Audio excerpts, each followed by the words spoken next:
giờ chiều hai học trò của thầy này lên nhà ông bố nên cho thầy Việt ngủ đến 5 giờ hơn bảo thầy về đi. Bây giờ có tiết mục chưa nhỉ? Đầu lợn to như đầu bò, đầy nồi to luôn.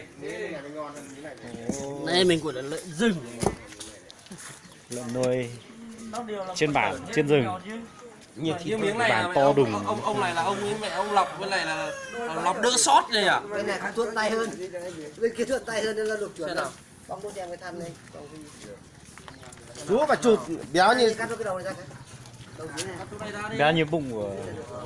Đúng rồi, bụng bà bầu, sắt đẻ. Cái mì bố mì mỡ cổ này. Chị ơi, cái này là gần mấy cân? Cho em một ít than đi anh. Thôi, từ. Nè, cái này đẹp nè. Mang về cho cỏ. Cắt cho một gan. 6 con tạ ở năm. Lấy lại. Cân 6 cân này. Lấy cái này với cả To hơn bò. Thế đây chị Cái này con này mấy năm rồi? Lấy cái đấy à? Bao nhiêu người Lấy nữa không? Anh cắt đây. Cắt đôi nhá. cắt đôi. Mình có lấy hết luôn ông kia ơi. 7 năm chưa sao. Chiếc lợn ở trên là 7 năm là 7 năm. chưa phải Lấy đấy chị. Lợn nuôi được 7 năm. giòn lắm. Mà phải nấu hơi lâu tí đấy nhỉ đúng không? Bán cơ mà. Thì cắt cho em một nửa. Cái đấy à? Cái đấy gì? Nhưng lưới thịt té nó thế nào? Cái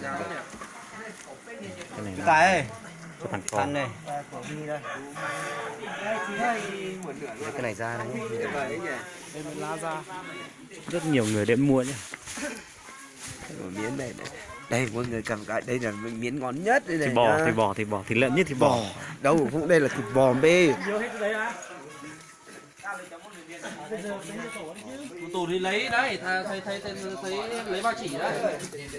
Lấy ba chỉ với cả lấy hai Rồi. chân. Ăn trước cái một miếng. Cho em 2 cân ba chỉ, cả hai cái chân trước. Hai cái thân này thì đủ nó.